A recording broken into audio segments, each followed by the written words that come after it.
నారాయణ ఆది నారాయణ. ఓం నారాయణ ఆది నారాయణ ఛానల్ను ఆదరిస్తున్న గురు బంధువులకు స్వాగతం, సుస్వాగతం. ఓం నారాయణ ఆది నారాయణ. ఓం శ్రీ భగవాన్ వెంకయ్య స్వామి నమ. ఆశ్రిత జనరక్షకుడు, దీనజన బాంధవుడు శ్రీ భగవాన్ వెంకయ్య స్వామి వారి పాద పద్మములకు నా ప్రణామములు. సమస్త సగుణ రూప నిర్గుణ రూప గురుదేవుల పాద పద్మములకు నా నమస్సుమాంజలి. పరబ్రహ్మ స్వరూపులైన సద్గురువులు తమ సంకల్ప మాత్రము చేత ఎలాంటి భయంకరమైన వ్యాధులైనా నయం చేయగలగడం, చనిపోయిన వారిని బ్రతికించడం లాంటి దివ్య లీలలు శ్రీ గురు చరిత్ర, శ్రీ సాయి చరిత్ర వంటి మహనీయుల చరిత్రల్లో చూస్తాం. దత్తాత్రేయ పరంపరలో అవధూత సాంప్రదాయములో రోగికి విషతుల్యమైన పదార్థములతో రోగం కుదర్చడం అనేది ఒక దివ్య లీల. వారి మాట యందు విశ్వాసం గల వారికి అది అమృత తుల్యమై ఆరోగ్యం చేకూరుస్తుంది. ఇలాంటి లీలలు కొన్ని శ్రీ భగవాన్ వెంకయ్య స్వామి వారి లీలా వైభవంలో జరిగినవి కొన్ని ఇప్పుడు స్మరించుకుందాం. వీరి పేరు చెన్నూరు వెంకట కృష్ణయ్య గారు. స్వగ్రామం కలువాయి దగ్గర ఇరుయూరు. ఇతని అనుభవము ఇలా ఉంది. ఒకసారి వీరు పెన్నా నది ఒడ్డున ఆవులు మేపుతున్నారు. పశువుల్ని మేపుతూ ఉండగా ఒక ఆవు పెన్నా నదిలో వచ్చి ఒక ఊబిలో ఇరుక్కుంది. అప్పుడు శ్రీ భగవాన్ వెంకయ్య స్వామి వారు అక్కడికి వచ్చారు. దీనంగా శ్రీ భగవాన్ వెంకయ్య స్వామి వారి వైపు ఆవు చూసింది. వెంటనే శ్రీ స్వామివారు ఊర్లోకి వెళ్ళి కొంతమందిని పిలుచుకొని వచ్చారు. ఆ ఆవును మోకులు వేసి బయటికి లాగారు ఆ ఊబి నుండి. ఆ ఆవు స్వామి వైపు చూస్తూ కంటతడి పెట్టింది. అప్పుడు వెంటనే శ్రీ భగవాన్ వెంకయ్య స్వామి వారు ఇలా అన్నారు. అరిచేత్తో ఆ ఆవు ముఖాన్ని కళ్ళని తుడుస్తూ, అమ్మా ఇక నువ్వు బాగుంటావు, ఏమీ బాధపడవద్దమ్మా, నీకు అంతా బాగుంటుంది అని స్వామివారు ఆవుని స్వాంతన చేకూర్చారు. ఆవుకి ఆ ఆవు కళ్ళను తుడిచారు. అది తమ యజమాని వెంట వెళుతూ శ్రీ స్వామి వారి వైపు పదే పదే చూస్తూ ఉంది. అటు తర్వాత ప్రతిరోజు శ్రీ స్వామివారు ఎక్కడ ఉంటే అక్కడకు స్వామివారు ఎక్కడ ఉంటే ఆ ఆవు అక్కడకు వచ్చేది స్వామివారి దగ్గరికి. అలా 2 సంవత్సరాలు జరిగింది. తర్వాత ఆ ఆవు యజమాని ఆవుని కట్టేశారు. స్వామివారి దగ్గరకు వెళ్ళాలని ఆర్తనాదం చేస్తూనే ఉండేది.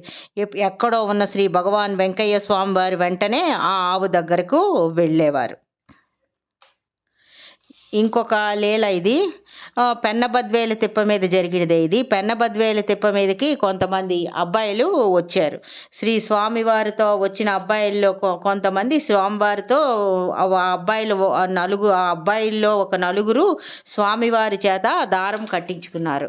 అందులో ఉన్న ఒక అబ్బాయి మాత్రం దారం కట్టించుకోలేదు. అందరూ తిరిగి వెళ్ళిపోయారు. వాళ్ళు వెళ్తూ ఉంటే శ్రీ భగవాన్ వెంకయ్య స్వామి వారు అక్కడ ఉన్న తంగేడు ఆకు తీసి నమిలి ఆకులు పక్కన పెడుతూ ఉన్నారు. ఒక దోసెడంత ఆకు నమిలి అలా ఉంచారనమాట. తంగేడు ఆకులు అలా నమిలి ఒక దోసెడి వరకు నమిలి అక్కడ పక్కన ఉంచారు.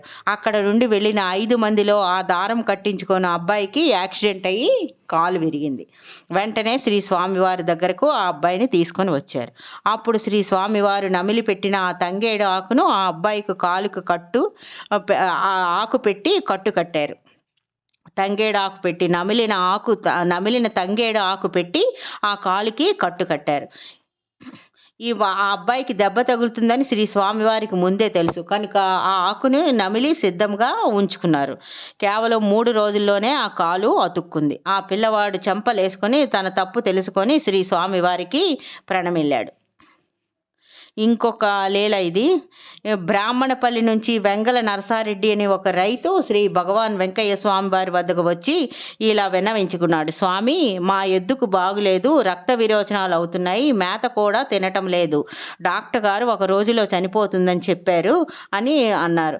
ఆ ఎద్దు చనిపోతే నేను చాలా ఇబ్బంది పడాల్సి ఉంటుంది, మీరే ఎలాగైనా కాపాడాలి అని స్వామివారికి అతను ప్రాధాయపడ్డాడు ఆ నరసారెడ్డి గారు. అప్పుడు స్వామి ఇలా అన్నారు. అయ్యా నువ్వు వెళ్ళవయ్యా, మేము వస్తాము అని అన్నారు. ఆ తర్వాత ఇతను వెంకటకృష్ణయ్య గారు కూడా వెళ్ళారు. అందరూ కలిపి చలమానాయుడు, స్వామివారు, వెంకటకృష్ణయ్య అందరూ కలిపి వాళ్ళ ఇంటికి వెళ్ళారు.